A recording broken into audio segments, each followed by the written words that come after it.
Well, currently they sit fourth in Group C with 7 points from 6 matches. Nigeria trails group leaders Bafana 13 points they sit there, while both Rwanda and Benin Republic have 8 points apiece. Also sit above the Super Eagles of Nigeria. Only the top team in the group secures automatic qualification for the 2026 World Cup, while second place offers a lifeline through playoff route. And I tell you, it's not going to be an easy playoff series. But the Eagles will draw confidence from their 2-0 victory over Rwanda earlier this year, thanks to a brace from Victor Osimhen. However, Nigeria's overall campaign has been plagued by inconsistency, prompting concerns about their ability to deliver under pressure.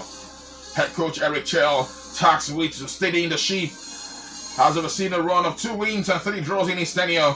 He's expected to rely heavily on attacking talents like Osimhen, like Ademola Lookman, like Moses Simon to break down a disciplined Rwandan side. Rwanda, under the leadership of Adel Amoroche, have also shown resilience throughout the qualifier, securing crucial points against Lesotho and pushing South Africa to the limits, to the brink in a narrow defeat, while Nigeria holds that historic edge, unbeaten in their last 3 encounters against the Amavubi. Rwanda's structure and physical style could pose a significant threat to the Super Eagles. With pressure mounting and margins razor thin, the Super Eagles have no room for error if they are to keep their World Cup dreams alive. Well, the World Cup dreams might just go into tatters, to shatters, really. Tony is still looking, watching food. Tony, what is it this morning? Can you concentrate? You know, Chop, come. Well, we're here to talk sports, and you're looking at food pictures. Sport is life. Okay, and food is life as well. Food is life. Okay, let's talk the Super Eagles. We'll get back to food real quick. Okay. The Super Eagles have a very important, crucial game against the Amavubi of Rwanda. Very true. It's a must-win for the Super Eagles. Very true, Sam. I mean, they cannot afford to drop any sort of point against Rwanda at home. Well, it's a make or mark game, Sam. It's very clear that the Eagles are walking on a tightrope. They understand the importance of that game. At this point, 7 points they have, which ordinarily shouldn't be. How would you explain it? That you play 6 games and you record just one win. That is unforgivable. But they found themselves in a very tight situation. Can they, wrestle themselves out of that very tight corner?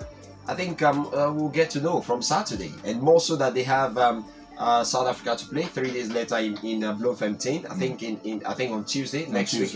It puts more pressure. Sam, realistically, we've always said it here over and over again that it's going to take a miracle. Let's not even talk about the issue of point deduction, whether it's going to happen or not.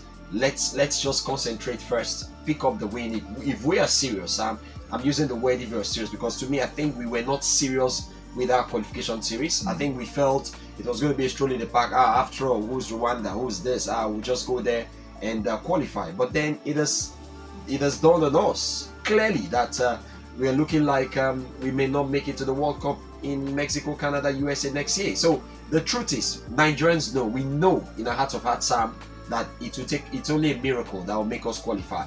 Even if the points are taken from South Africa, they've got 13 points. Take for instance, if the points are taken away, can we even beat South Africa on Tuesday? That is in their own stadium. Can the Eagles beat South Africa? I think for me that would be where we might have a very difficult game. Against Rwanda, we might find a way of scaling through. But that fixture, Sam, against South Africa, it's going to be very crucial.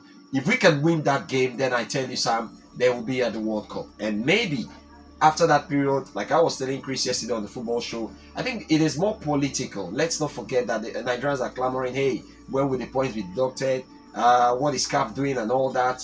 Let's not forget that CAF president is from South Africa. Now you can't take away politics from football. Yes, the rules are the rules. We know the rules should be followed. But the question is, why is it taking time? And I was telling Chris here that maybe once South Africa gets, their qualification to the World Cup, maybe that's when we're going to get the final judgment. So for me, let's forget about that point deduction, whether it's going to happen or not. Play against Rwanda, pick up the maximum point, and go all the way to South Africa and fight for your lives. That is the only way, if we stand a chance of qualifying. But if you ask me, Sam, as a Nigerian, as a sports person, I think we may not make it to the World Cup in South Africa. It might be a journey too far. We might come very close, but then against South Africa, I think that's where we'll have bottlenecks. Well, Tony's concerns are legit. I mean, you want to say every football-loving fan in Nigeria also have their hopes really, really high. I don't know how high, but I'm not sure it's something that you can really say. And how high it is going to be dependent on how we play against the Amavubi of Rwanda and Bafana of South Africa. But of course, in the camp of the Super Eagles already is Ekong Agu. We have Obasoge Onyemechi. Obasoge did come in early. Ekong also did come in early. You know, Calvin Bassey is also in camp. There's Frederick Adile, the goalkeeper, is in camp. Dele Fisayo Dele Bashiru is also in camp. We have Olaoluwa Aino. Osai Samuel. Osai Samuel is also in camp. Chidozie Awazim is in camp. Alex Iwobi and Moses Simon is also in camp. So, I mean, about 13, 14 players, reported to camp, and the camp will certainly swell today. Well, for Eric Chell, he's a man under pressure, Sam. I'm wondering how he's going to do it. He needs to find a way. Yesterday, he was talking about the formations. He's going to change his formations. He's got an array of players, who are fit to prosecute those games. I think if we miss out of the World Cup, we'll sit back and remember those games we drew in Uyo. The game against, was it Zimbabwe? Zimbabwe.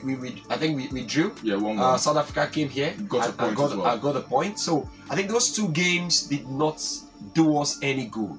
But then, football being what it is, you can never win every day. The Eagles will have to fight for their lives. They know, Sam, most of these guys playing for the Super Eagles, they know that they may not have the opportunity of playing at the World Cup again, especially the senior players in the team. How many of them will have the opportunity of playing in the World Cup in 2030? So for now, they know that they have to do everything to qualify for the World Cup. But for the younger ones in the team, maybe they have a chance. But for the older ones, they just have to fight for their lives if they want to play at the FIFA World Cup and also have that, in their CVs as a footballer. Well, I mean, while we're having one of our attention, glued to the game against the Amavubi of Rwanda, I mean, our second instinct, it's going to be in South Africa. After prosecuting that game on Saturday, especially if we do win, attention will switch immediately. No time to waste. To South Africa, and we're here to confirm to you that the Confederation of African Football has actually picked the Toyota Stadium, has given green light to the Toyota Stadium right there in Bloemfontein to host the Bafana upcoming World Cup qualifying matches, including the Super Eagles of Nigeria. So I mean, yes, we've been talking Bloemfontein even before it was released. I think we started campaigning, talking Bloemfontein since last year. We got wind of the Bloemfontein thing last year. And right here on the frequency, we did talk about Bloemfontein hosting the Super Eagles come this year. So it's now confirmed by the Confederation of African Football. Yeah, that's true. One of the top pitches they've got there, and give it to the South African guys. The government, they know what it is.